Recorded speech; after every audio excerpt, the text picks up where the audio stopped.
Shalom, selamat pagi Bapak Ibu dan saudara-saudaraku yang dikasih oleh Tuhan. Senang sekali pagi ini saya bisa menjumpai Bapak Ibu di dalam tayangan video singkat ini. Sebelum kita membaca dan merenungkan kebenaran firman Tuhan, mari terlebih dahulu kita akan tunduk kepala, kita berdoa. Mari kita berdoa. Bapa yang baik yang mengasihi kami bersyukur Tuhan untuk pagi ini Tuhan memberikan waktu kepada kami untuk boleh bersama-sama untuk membaca dan merenungkan firman-Mu. Kiranya Tuhan Engkau pimpin kami, terangi hati dan pikiran kami dengan kuat kuasa Roh Kudus, supaya kami dapat mengerti dan memahami kebenaran firman-Mu. Dan firman-Mu hari ini boleh menguatkan iman rohani kami. Terpujilah nama-Mu ya Tuhan. Di dalam nama Tuhan Yesus kami bersyukur, kami berdoa. Amin. Saudaraku yang dikasih oleh Tuhan, pagi hari ini saya ingin mengajak Bapak Ibu untuk kita bersama-sama membaca satu kebenaran firman Tuhan di dalam Wahyu pasal yang ketiga. Kitab Wahyu pasal yang ketiga ayat 7 sampai dengan ayat yang ke-13. Tetapi karena waktu saudara, maka saya hanya akan membaca ayat yang ke-7 sampai dengan ayat yang ke-8 saja. Ya, Wahyu pasal 3 ayat 7 sampai 13. Saya akan membaca untuk saudara ayat 7 sampai dengan ayat yang ke-8. Demikian bunyi firman Tuhan. Dan tuliskanlah kepada malaikat jemaat Philadelphia. Inilah firman dari yang kudus, yang benar, yang memegang kunci Daud. Apabila ia membuka, tidak ada yang dapat menutup. Apabila ia menutup, tidak ada yang dapat membuka. Kemudian ayat yang ke-8, aku tahu segala pekerjaanmu. Lihatlah, aku telah membuka pintu bagimu yang tidak dapat ditutup oleh seorang pun. Aku tahu bahwa kekuatanmu tidak seberapa, namun engkau menuruti firmanku dan engkau tidak menyangkal namaku. Saudara, tema kita pada pagi hari ini adalah hidup yang diperkenan oleh Tuhan. Saudara, jemaat Tuhan di kota Philadelphia adalah jemaat yang penuh dengan kelemahan, ya, penuh dengan kelemahan. Bahkan saudara, kalau kita membaca selanjutnya, maka kita tahu bahwa jemaat di Philadelphia adalah jemaat yang teraniaya. Dalam ayat yang ke-8 berkata seperti itu. Namun saudara, ketika kita membaca isi daripada surat kepada jemaat di Philadelphia ini, kita akan menemukan bahwa ternyata Tuhan memuji jemaat, dan kita juga tidak menemukan hal yang buruk di tengah-tengah jemaat Philadelphia.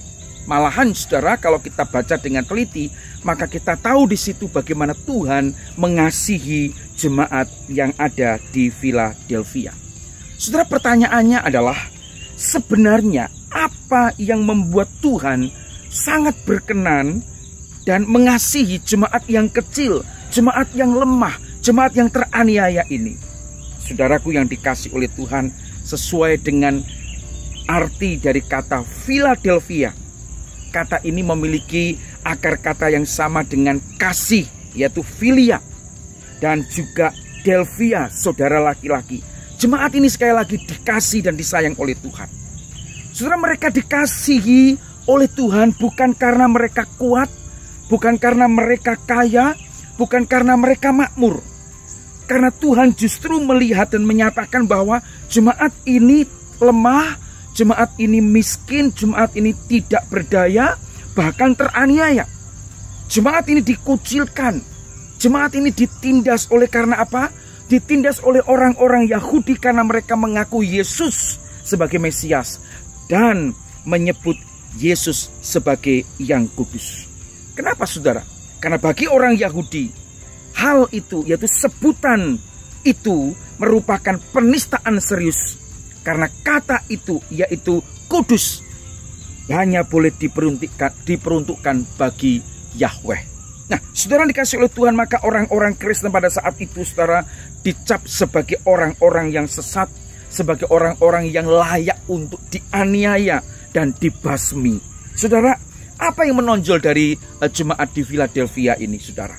Mari kita melihat bersama-sama bahwa jemaat di Philadelphia ada sesuatu yang menonjol. Ada sesuatu yang bisa kita pelajari, kita praktekkan, kita tiru di dalam kehidupan kita berjemaat di masa kini. Yang pertama, saudara, jemaat Philadelphia ini sekalipun mereka teraniaya, sekalipun mereka terjepit, sekalipun mereka penuh dengan tantangan, penuh dengan pergumulan, saudara, tetapi mereka tidak menyangkal imannya. Mereka tidak meninggalkan Tuhan. Mereka tidak lari dari Tuhan. Mereka tetap setia kepada Tuhan. Dan tentu saja, saudara, sikap-sikap seperti ini membuat mereka semakin terpojok, membuat mereka semakin tidak berdaya. Nah, saudaraku yang dikasih oleh Tuhan Yesus Kristus, mari kita melihat bersama-sama selanjutnya bagaimana mereka hidup setia kepada Tuhan. Bagi mereka, saudara, ada satu komitmen bahwa hidup diperkenan Allah adalah jauh lebih penting daripada sekedar kenyamanan, saudara. Saya ulangi sekali lagi bahwa hidup diperkenan Allah adalah jauh lebih penting daripada sekedar kenyamanan. Karena itu, saudara, Tuhan membela mereka. Bahkan Tuhan berjanji kepada mereka untuk setia menyertai dan melindungi mereka di masa-masa yang sulit. Bukan hanya itu, saudara, di dalam ayat yang ke-12, mereka memiliki jaminan mahkota kehidupan dan kediaman yang tenang bersama-sama dengan Tuhan di surga. Saudara, melalui firman Tuhan hari ini, marilah, saudara, kita dapat memiliki mentalitas hidup iman Kristen seperti jemaat Philadelphia, yang melihat bahwa hidup diperkenan oleh Tuhan, hidup memperkenankan Tuhan, hidup menyenangkan Tuhan, berkenan di mata Tuhan adalah jauh lebih penting daripada segala kenyamanan yang ada di dalam dunia ini.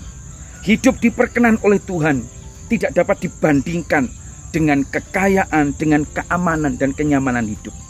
Hal ini, saudara, tidaklah mudah. Kenapa? Karena kita hidup di tengah-tengah zaman yang memuja kehidupan yang nyaman. Semua orang ingin nyaman, semua orang ingin sukses, semua orang ingin nikmat, semua orang ingin mendapatkan sesuatu yang lebih dan lebih lagi. Tetapi jangan lupa, saudara, mari, walaupun kita hidup di tengah-tengah zaman seperti ini, mari kita tetap memiliki mentalitas seperti jemaat Philadelphia. Hidup memperkenankan Tuhan, hidup menyenangkan hati Tuhan, hidup yang setia kepada Tuhan dalam keadaan apapun jauh lebih penting dari segalanya, dari kenyamanan hidup, dari kekayaan materi yang ada di dalam dunia ini. Mari, saudara, kita terus berjuang untuk hidup menyenangkan dan memperkenankan hati Tuhan. Tuhan Yesus memberkati kita. Mari kita berdoa. Tuhan, terima kasih untuk kebenaran firman-Mu pagi hari ini. Kami bersyukur, ya Tuhan, oleh karena kasih dan anugerah-Mu, kami boleh membaca dan mendengar firman-Mu. Melalui kesaksian hidup dari jemaat di Philadelphia, mereka adalah jemaat yang lemah, yang miskin, tidak berdaya, teraniaya, tetapi mereka lebih memilih untuk hidup memperkenankan hati-Mu ketimbang kenyamanan hidup di dalam dunia ini. Tuhan, biarlah keteladanan dari jemaat Philadelphia ini menjadi teladan bagi kami. Kami memiliki satu komitmen di tengah-tengah dunia ini, ya Tuhan. Di tengah-tengah dunia yang semua orang ingin berhasil, semua orang ingin nyaman, ingin sukses dan lain sebagainya. Di tengah-tengah dunia seperti ini, kami tetap memiliki prinsip yang sama seperti jemaat Philadelphia. Menyenangkan hati-Mu, memperkenankan hati-Mu, hidup memperkenankan Engkau adalah jauh lebih penting daripada segala-galanya. Tuhan, pimpin kami, Tuhan sertai kami. Berkati setiap hamba-hamba-Mu yang sudah mendengar firman-Mu hari ini, dimanapun mereka berada. Berkati keluarga dan rumah tangga mereka. Berkati pula setiap usaha pekerjaan mereka. Apa yang mereka kerjakan dengan tangan mereka bersama dengan Engkau, Engkau akan membuatnya berhasil. Terima kasih Tuhan, ini doa kami. Demi nama Tuhan Yesus, kami bersyukur, kami berdoa. Amin. Tuhan Yesus memberkati kita semua. Haleluya. Amin.